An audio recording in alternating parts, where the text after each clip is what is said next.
Hi guys, what's up? Magandang umaga sa inyo lahat. Nandito po tayo ngayon sa Ray Bikes. At ito po kasama natin ang mga mababait po na sales ng Ray Bikes. Si Kuya Darius at si Madam. Ano pangalan mo, Madam? Cheng po. Cheng. At marami po tayong mga bagong stock sa taas. Pwede ba natin akitin? Yes. Yan. Pero bago natin i-flex yung mga bagong items nila, i-flex natin yung mekaniko ng napakalupit. Ito yung pinakamagaling magmekaniko ng bike sa Cavite, Kuya Baby. At medyo busy po. Ayan po, at tinitira yung ating nawala po sa alin ng ating road bike sapagkat nabugbog nung nakaraang Sierra Madre ride. Alas 9 na ng umaga po, wala pa masyadong tao. At ito yung kanilang mga tindang frame, halo-halo. May Mountain Peak, may Sagmit, sa kabilang side may Moso. Kuya Darius, pwede na ba tayo makit sa taas? Pwede. Tara, silipin na natin guys yung mga bago nilang stock. At ito nga pala para sa mga nanay na mahilig mamalengke. Nag-iisa na lang po. Ano bang tawag sa ganitong bike, Kuya Darius? Cargo bike. Cargo bike. Ayan guys, napakaganda oh. I-assemble lang para sa mga hindi pa marunong mag-bike. Ayan tatlo yung gulong. May basket sa harap, may basket sa likod. Nagkakalaga ng 8.5. 8.5 lang. From 9.5, 8.5 na lang. At nag-iisa na lang po. Kaya takbo na kayo dito sa Ray Bikes. Ang operation po nila guys, 9 AM to 6 PM. Except ng Monday. Monday close po sila. At nandito na tayo guys, ipeplex na natin yung mga nagagandahan, mga bagong dating na road bike. Kunain na natin yung MTB ba? Nasaan ba yung MTB nila dyan? Rotate camera. Promax MTB. Ito guys 12 speed na guys, 12 speed. Budget, ito na ba yung budget bike ngayon na MTB? 40,000 lang plus 12 speed. Guys ayan Promax MTB. Budget bike na MTB, 12 speed, 14,000. Huwag na natin dukutin. Ayan, nakita nyo naman May free pa helmet? Aba, ayos na ayos. Anong ibig sabihin nun? Yung helmet na nagkakahalaga ng 1,000. Libre na yun. Pag nag-avail ng Promax sa MTB, ganun o sa road bike din? Yan lang. Sa MTB lang. At ito, hindi pala, Sunpeed na pala to. So itong tatlong klase lang yung Promax. Ito guys, ang pagpipilian nyo, orange, blue, at red. Ayan Quick bike check. Promax na cockpit. Tapos, anong na ito? Nag-lock na ba yung... Lock and fork na siya. Tapos, anong tawag dito? Sa disc brake, anong tawag dito? Disc na siya. Tapos, cassette type na. Cassette type na 12 speed. Yan Pwede na itong malayuan, Kung mahilig kayo umahon ng Malasungay, Repal. Papalag na to, Wala nang papalitan? Alright. Lalaspagin na lang muna, So, ano yung kapatid dyan na road bike? Saan nakalagay? Road bike.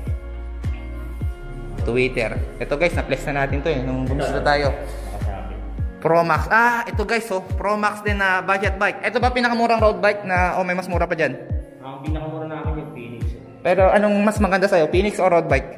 Phoenix or Promax? Promax. SDI na siya. Oo, SDI na nga pala guys. Naka 10 o 11? Parang 9 speed yan. 9 speed. Magkano tong Promax na road bike? 12,000. 12,000. Meron ba tayong nakahiga? Wala. Wala puro nakasabit Wala pa. Wala guys. So pagbalik na lang natin. Ayan guys pakita lang natin. Magkano nga yan? 12,000 only guys. Naka STI na. Wala nang papalitan dito. Lalaspagin nyo na lang. Ayan yung karang. Malaki rin yung karang niya. Parang 53 So kung may papalitan kayo, ito na lang i-upgrade nyo yung karang Ano mga available size na ito? 48. May 48. Ay, may Carrier, RB Promax caliper. Tapos this. Okay. So ayun yung 12K? 11.8 pala yan. 11.8. Tapos yung this, Yung sa bagay, naka-disc mas mahal guys ang disc. Ito guys, isang klase ng Promax. Ito pa isa. Kulay blue. At marami pa kayong pagpipilian guys, kaya bisita na kayo sa Ray Bikes. Malay nyo, nandito na yung pangarap ng bike na abot kaya ang halaga. Kaya tara, punta na. Next video, bike check tayo. At ito na nga guys, nandito na po tayo sa second floor. At ito, i-flex natin May bago po silang buo na, anong tawag nga dyan sa bike na yan, Kuya Darius? Full sus. Pulsus na GT project bike nila, no? Kakabulong guys, at pambenta rin po yan, ha? Magkano nga nagkakasaka yan? 50,000. 50,000. 48,000. Hanggang 48. At papakita na po natin ang specs. Ayan po, project bike, GT sensor, Pulsus, 26er ba yan, ano? 26,000. Yan. Tapos, siyempre, ang gulong niya, size 26. Pwede na po yan, ha? Para sa mga, nagbabalak mag-Pulsus, no? Na tight sa budget. Ito na po ang para sa inyo, GT sensor, Pulsus bike. Naka-Gioran 10 speed. 1146. Tapos, ang niya, cockpit niya, Trubative. Ito, seat post, 31 point something ata, 31.6. 31.6 na. Ang stem, short stem, Weapon. Predator weapon na 60 or 50 mm ata ito, no? Short stem pang mga Oo. talagang Tapos, ang handlebar, anong ginamit ng handlebar dito? stock lang yun. Stock lang. Tapos, anong STI, anong tawag sa brake? Hydraulic niya is race work. Hydraulic na race work. Yan. Tapos, the bomb. Ayun, ang ganda ng grip, guys, oh. Aha, ano pa ba? Support, XCR. XCR na 26 retro axle. XCR, naka true axle, guys, yan, ah. XCR, SR Santur. Naka 110mm na truck. 110mm. Alright. Tapos, ano bang gulong nakakapit dito? Compass. Compass na 2 point something. Ano ba to? O 3 point na to. Asa na? 2.5. Ay, hindi. Wala nakalagay. Ito, sa kabilang side. 2.1. 2.1, guys. Yan na. 2.1. Tapos, siyempre, ang saddle niya, guys. Baga budget pa yan. Oo. Pwede niya pang i-upgrade to, no? Pag nabili niyo na. Paunti-unti. Ang saddle niya, guys, carbon look. Ayan, no? Pero napakalambot to. Komportable. Yan. Dito sa crank, anong gamit na crank dito? Axle na 1x. Axle. 30 3040. Alright.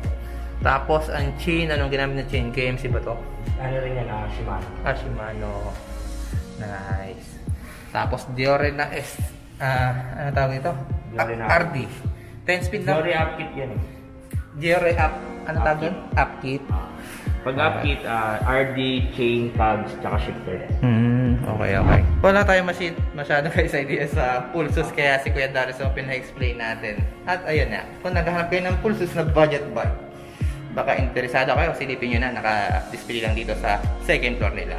50,000, no? Last price, 48. 48,000. Anong, para sa anong height itong, small size ba to? Large. Large size na yan. Okay. Large pala to guys, ayan o.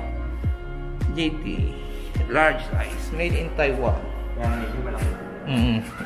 Para sa anong height kaya yan, pasok yan? 5'5". 5'5 pataas. Yan. Pwede na yan isabak guys sa Signet Trail. Palitan ng dropper seat post to. Ayun pala, dropper seat post pa guys. Pakpakan na talaga. Oo. Na nagkakalga ng, magkano pa pinakamura ng dropper seat post? 7,000. Pwede na yun. Ayun Yung mga guys. nabibili din, mga ano. Palitan nyo to Mountain guys. Peak. Ay, meron na rin dropper seat post ng Mountain Peak. 1,000 lang dati yun eh. Ewan ko lang ngayon. Uy, ang mura naman nun. Kaso ang pinutan niya dito. Okay. Hindi siya naka-remove. Ayan lang guys para kung sakali interesado kayo, visit lang po sa Ray Bikes GT project bike na Pulsus. At dito na po nagtatapos ang ating palabas mga kapatid. Kung nagustuhan nyo po ang ating video at kung ikaw ay bagong bisita lamang sa ating YouTube channel, huwag kalimutang mag-subscribe para updated ka sa mga bagong luto ng Kuya Tolis nyo. Eto nga palang napapanood nyo ang susunod na i-upload natin. Alright guys, bye bye!